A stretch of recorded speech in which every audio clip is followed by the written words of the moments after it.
तो एक बार फिर से आप सभी का स्वागत है मिनी अटेम्प्ट ई क्लासेस चैनल पर। तो जैसा कि आप जानते हैं मिनी अटेम्प्ट चैनल पर लगातार मैं इम्पोर्टेंट लेक्चर्स अपलोड कर रहा हूं, जो नीट अपीयरेंस के लिए, जो मेडिकल की बच्चे तैयारी कर रहे हैं, जो स्टूडेंट मेडिकल का कोर्स कर रहे हैं या नर्सिंग का कोर्स कर रहे हैं, फार्मेसी का कोर्स कर रहे हैं, उन सभी के लिए काफ़ी इम्पोर्टेंट ये लेक्चर होने वाले हैं। और आगे भी मैं लगातार आपके लिए इस लॉकडाउन में वीडियोस अपलोड करूंगा। तो बिना देर किए, अगर अभी तक आप हमारे चैनल पर नए हैं तो हमारे चैनल को सब्सक्राइब करें और अपने साथी दोस्तों को जो मेडिकल में जाना चाहते हैं या मेडिकल का कोर्स कर रहे हैं उनको शेयर करें, ठीक है। तो आज की क्लास हम शुरू करते हैं। तो क्लास शुरू करने से पहले क्लास का माहौल थोड़ा सा पॉजिटिव बना लें।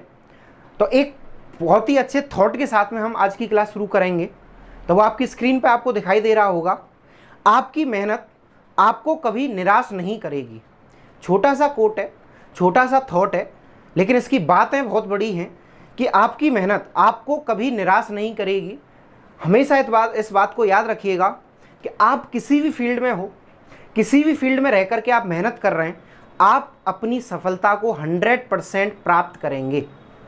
किसी भी काम को लगातार उसके पीछे लग जाइए, लगातार उसको करिए। एक समय ऐसा आएगा कि आपकी मेहनत के द्वारा वो काम सफल हो जाएगा और आप अपने सपने को साकार कर पाएंगे, ठीक है। तो बिना देर किए अब हम शुरू करते हैं आज का टॉपिक, जो कि आपकी स्क्रीन पे दिखाई दे रहा होगा, blood vessels. Blood vessels cardiovascular system का पार्ट है। कार्डियोवैस्कुलर सिस्टम क्या? कार्डियोवैस्कुलर सिस्टम दो वर्ड से मिलकर के बना हुआ है, एक कार्डियो, एक वैस्कुलर। कार्डियो मीन्स होता है heart, cardiac related to heart, and vessel related to blood vessels, ठीक है। तो ऐसा सिस्टम जिसमें हम हार्ट और ब्लड वेसल्स के बारे में पढ़ते हैं, उस सिस्टम को हम कार्डियोवैस्कुलर सिस्टम कहते हैं। तो आज उसकी हमने शुरुआत की है एक नई उम्मीद, एक नई सोच के साथ में। तो आज हम पढ़ने वाले हैं उसका पहला टॉपिक, ब्लड वेसल। तो ब्लड वेसल क्या है? आपके सामने स्क्रीन पे आ रहा होगा, any vessel that carry blood called blood vessel. ऐसी कोई भी vessel, vessel means tube like structure, नलिकाकार संरचनाएं, ऐसी वेसल्स जो ब्लड को कैरी करती हैं, ब्लड को अपने अंदर से बहाती हैं, अपने अंदर से गुजरने देती हैं, उन्हें हम कहते हैं ब्लड वेसल्स। और ब्लड वेसल्स हमारे शरीर में आर्टरी, वेन्स और कैपिलरी जैसी संरचनाएं हमारे अंदर पाई जाती हैं। नीचे आप एक सुंदर से डायग्राम बना हुआ है जिसमें आप देख रहे होंगे कि रेड कलर से जो दिखाया गया है वो आर्टरी दिखाई गई है और बीच में कैपिलरी का नेटवर्क है, और ब्लू कलर से जो दिखाया गया है वो दिखाया गया है वेन्स के बारे में। आगे आपको पता चलेगा ये रेड कलर से क्यों दिखाया है या वेन को ब्लू कलर से क्यों दिखाया है, ठीक है। चलिए नेक्स्ट, अब हम बात करेंगे टाइप्स ऑफ ब्लड वेसल। हमारे शरीर में अभी तक आपने सुना होगा कि 3 तरह की ब्लड वेसल्स होती हैं, आर्टरी, वेन एंड कैपिलरीज, लेकिन आज इस लेक्चर में मैं आपको 6 तरह की ब्लड वेसल्स बताने वाला हूं जो हमारे शरीर में होती हैं। तो गौर दे के, ध्यान दे के सुनिएगा। अगर आपको पूरी नॉलेज ब्लड वेसल्स के बारे में चाहिए तो इस वीडियो को बिना स्किप करे आपको पूरी देखनी है। तो जैसे ये वीडियो का एंड होगा 100% आपको ब्लड वेसल्स याद हो जाएंगी। तो 6 ब्लड वेसल्स कौन कौन सी हैं? सबसे पहली ब्लड वेसल है आर्टरी। सबसे पहली कौन सी है? आर्टरी।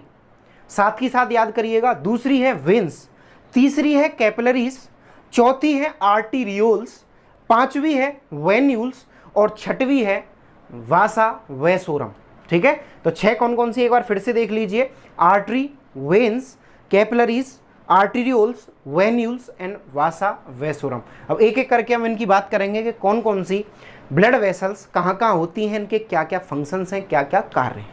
सबसे पहले हम बात करते हैं आर्टरीज के बारे में। आप बचपन से सुन रहे होंगे कि आर्टरीज क्या हैं। तो artery, it carry oxygenated blood from the heart to other body organs.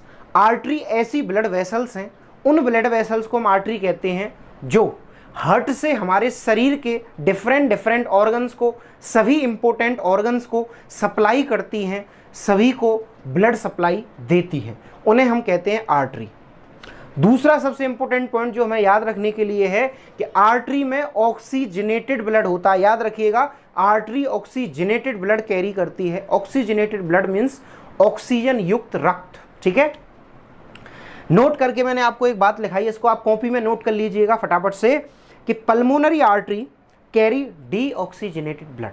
अभी अभी मैंने आपको बताया था कि जो आर्टरी हैं वो ऑक्सीजनेटेड ब्लड कैरी करती हैं हार्ट से पूरी बॉडी में, लेकिन यहाँ पर एक एक्सेप्शन है कि पल्मोनरी आर्टरी हमारी बॉडी की अकेली ऐसी आर्टरी है जो ऑक्सीजनेटेड नहीं, डीऑक्सीजनेटेड ब्लड को कैरी करती है। कौन सा ब्लड कैरी करती है? डीऑक्सीजनेटेड ब्लड, वो भी किधर? हार्ट से लंग्स की तरफ। ठीक है, याद रहेगा। चलिए अब बात आती है आर्टीरियोल्स की। अब बात आती है आर्टीरियोल्स की। तो आर्टीरियोल्स क्या हैं? आर्टरी की ही छोटी ब्रांचेस को हम आर्टीरियोल्स कहते हैं। ठीक है, नीचे लिखा हुआ है small branches of arteries is called arterioles. Artery ही धीरे धीरे छोटे छोटे डिवीजन में डिवाइड हो जाती हैं, तो उस डिवीजन को हम आर्टीरियोल्स कहते हैं। चलिए नेक्स्ट, अब हम बात करते हैं अगली वेसल जिसको हम वेन्स कहते हैं। तो वेन्स क्या होती हैं? It carry deoxygenated blood from all body part two heart.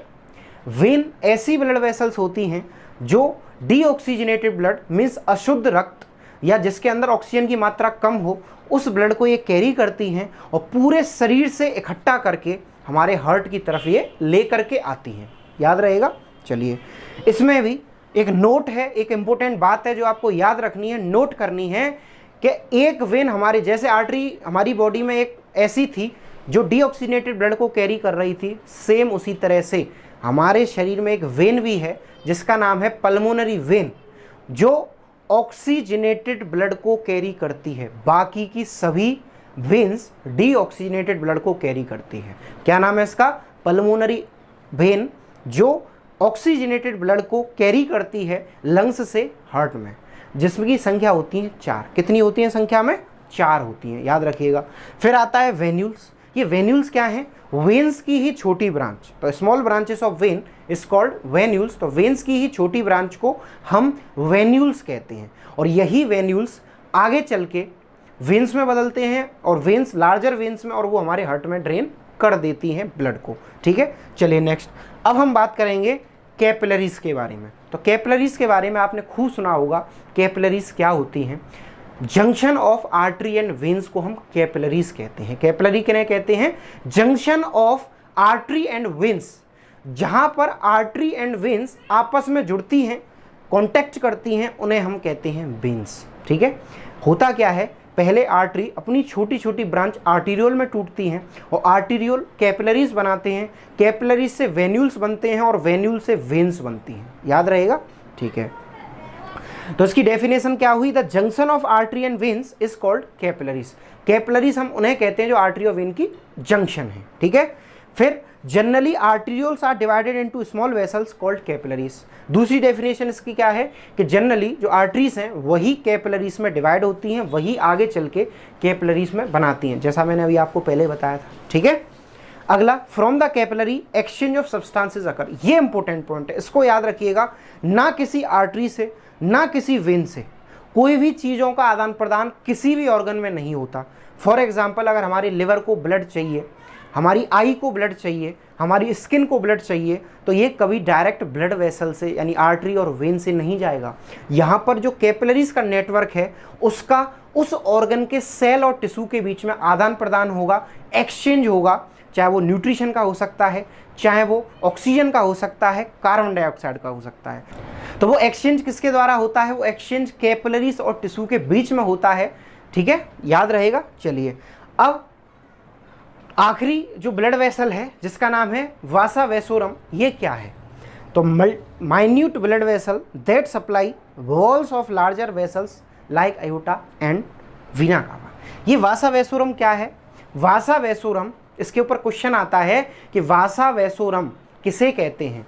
तो वासा वेसोरम एक ऐसी माइन्यूट वेसल्स हैं, ये हमारे शरीर में पाई जाने वाली ऐसी माइन्यूट बहुत छोटी और नाजुक वेसल्स हैं जो हमारी बड़ी बड़ी ब्लड वेसल जैसे आर्टरी हो सकती है यानी अयोटा, जैसे इन्फीरियर वीना कावा या वीना कावा, उसको ये सप्लाई करती है। ठीक है, वैसे जनरली हमारी बॉडी में ब्लड सप्लाई करता है आर्टरी एंड वेन्स, लेकिन आर्टरी और वेन्स को, बड़ी बड़ी आर्टरी और वेन्स को भी सप्लाई करने वाली होती हैं वासा वेसोरम। तो इस बात को आप हमेशा याद रखना, नोट कर लीजिए इसको। चलिए नेक्स्ट, तो अब हम बात करते हैं structure of artery and veins के बारे में। तो स्ट्रक्चर में हम पढ़ेंगे कि आर्टरी और वेन्स दोनों के अंदर ही 3 लेयर्स होती हैं, 3 परत होती हैं। नीचे की तरफ एक सुंदर सा डायग्राम बना हुआ है, उसको आप देख सकते हैं। मैंने आपको उसमें दिखाने की कोशिश की है कि बाहर की तरफ जो येलो कलर से आपको दिखाई दे रही होगी, येलो कलर से, वो है आउटर लेयर। फिर उसके बाद में हल्की सी पिंक कलर से या बैगनी कलर से आप कह सकते हो उसमें बनी हुई है मिडिल लेयर, और रेड कलर से बनी हुई है इनर लेयर। तो अब एक एक करके इनकी बात करते हैं कि आउटर कौन सी है, मिडिल कौन सी है, इनर कौन सी है। तो 3 लेयर्स होती हैं आर्टरी और वेन्स के ऊपर, जिसमें से सबसे पहली होती है ट्यूनिका एक्सटर्ना, जिसको हम ट्यूनिका एडवेंटिशिया भी कहते हैं, याद करिएगा। दूसरा ट्यूनिका मीडिया, जो कि मिडिल लेयर है, और तीसरी है ट्यूनिका इंटरना। ट्यूनिका इंटरना वो तीसरी लेयर है, इंटरनल लेयर है। क्लियर हो गया? चलिए आगे बढ़ते हैं। अब एक एक करके इन लेयर्स के बारे में हम पढ़ेंगे। तो सबसे पहले बात आती है ट्यूनिका एक्सटर्ना की, जो कि आउटर लेयर है। तो आउटर मोस्ट लेयर होती है ये। दूसरा point, thickest in veins and thin in artery. याद रखिएगा, ये वेन्स के अंदर तो थिक होती है, मोटी होती है, लेकिन आर्टरी के अंदर थिन होती है। ठीक है। तीसरा काम इसका होता है, ये प्रोटेक्शन में मदद करती है, हेल्प करती है प्रोटेक्शन में। तो तीनों पॉइंटों को याद कर लीजिए, अपनी कॉपी में नोट कर लीजिए। चलिए अब बात करेंगे हम ट्यूनिका मीडिया की। तो tunica media is a middle layer of artery and veins. चाहे आर्टरी हो चाहे वेन्स हो, कोई भी ब्लड वेसल हो, इनके बीच की लेयर को हम ट्यूनिका मीडिया कहते हैं। और ट्यूनिका मीडिया थिकेस्ट माने मोटी होती है ये आर्टरीज में, और वेन्स में ये पतली होती है। ठीक है, यहाँ तक क्लियर हो गया। चलिए आगे। अब हम बात करेंगे ट्यूनिका इंटिमा की। ट्यूनिका इंटिमा क्या है? इनर लेयर ऑफ वेसल्स, हमारे ब्लड वेसल्स की इनर लेयर। तो सबसे पहली खासियत क्या हुई? ये इनर लेयर होती है। दूसरा, they contain single layer of squamous epithelium tissue called endothelium. Tunica intima single layer of squamous epithelium tissue से बनी हुई होती है, इस बात को याद कर लेना आप। और इसको हम एंडोथेलियम कहते हैं, जो स्क्वेमस एपिथेलियम टिश्यू से मिलकर के बनी हुई होती है, याद रहेगा। तो चलिए नेक्स्ट हम पढ़ने वाले हैं difference between artery and veins. हमने अभी तक पढ़ा कि आर्टरीज क्या होती हैं, वेन्स क्या होती हैं। अब हम बात करेंगे क्या अंतर है, कैसे हम कहें कि आर्टरी है, कैसे हम कहें कि ये वेन है। तो सबसे पहले हम बात करते हैं वेन्स और आर्टरी के अंदर डिफरेंस के बारे में। तो सबसे पहला डिफरेंस है आर्टरी और वेन्स में कि आर्टरी के अंदर ऑक्सीजनेटेड ब्लड बहता है। आर्टरी के अंदर कैसा ब्लड बहता है? ऑक्सीजनेटेड ब्लड बहता है। और वेन्स के अंदर डीऑक्सीजनेटेड ब्लड बहता है। तो इस पॉइंट को याद रखिएगा। जो आर्टरी हैं, कौन सी? जो आर्टरी हैं, उन आर्टरीज के अंदर होता है ऑक्सीजनेटेड ब्लड, और वेन्स के अंदर पाया जाता है डीऑक्सीजनेटेड ब्लड, याद रहेगा। दूसरा पॉइंट जो हमें याद रखना है आर्टरीज के बारे में कि artery carry blood away from the heart. Arteries हमेशा ब्लड को हार्ट से दूर ले जाती हैं। यहाँ पर आपको पॉइंट दिखाई दे रहा होगा कि आर्टरी हमेशा ब्लड को हार्ट से दूर ले जाती हैं, लेकिन वेन्स हमेशा हार्ट के पास लेकर आती हैं। तो वेन्स में आपको सेकंड पॉइंट दिखाई दे रहा है, they carry blood towards the heart. पूरे शरीर से लेकर के, पूरे शरीर से डीऑक्सीजनेटेड ब्लड को लेकर के ये हमारे हार्ट तक आती है। ठीक है। तीसरा पॉइंट जो आपको याद रखना है कि the lumen of artery is small. जो आर्टरीज हैं, तीसरा पॉइंट है, आर्टरीज का ल्यूमन छोटा होता है, स्मॉल होता है। ल्यूमन मीन्स आर्टरी के बीच का घेरा। ये आपको देख सकते हो, जैसे इसको आप आर्टरी मान लीजिए, तो इसके बीच का अंदर का जो घेरा है उसे हम क्या कहेंगे? ल्यूमन। तो जो आर्टरी है उसका ल्यूमन छोटा होता है और वेन्स का ल्यूमन बड़ा होता है। ठीक है। अगला पॉइंट जो आपको याद रखना है आर्टरी और वेन्स में कि आर्टरी की वॉल्स हमेशा थिक होती हैं। भाई आर्टरी की दीवारें मोटी हैं, इसीलिए तो उसका ल्यूमन छोटा है। और वेन्स की जो दीवारें हैं, जो इधर आपको पॉइंट दिखाई दे रहा होगा, वेन्स की जो दीवारें हैं वो थिक होती हैं, थिन होती हैं, पतली होती हैं, याद रहेगा। और उसके बाद में लास्ट पॉइंट जो इसको डिफाइन करता है कि आर्टरी और वेन्स में क्या अंतर है कि the artery have more pressure than veins. याद रखिएगा, आर्टरी के अंदर प्रेशर ज़्यादा होता है वेन्स के मुकाबले। वेन्स में प्रेशर कम होता है, आर्टरी में प्रेशर ज़्यादा होता है। क्लियर हो गया? तो आज के लिए इतना ही। Thank you very much. अगर आपको ये वीडियो लेक्चर अच्छा लगा हो तो उसे लाइक करें, शेयर करें और उस पर कमेंट करें, और साथ ही अपने दोस्तों को, अपनी फैमिली मेम्बर्स को जो इंटरेस्टेड हो टॉपिक को पढ़ने के लिए, उसे शेयर ज़रूर करें। Thank you very much.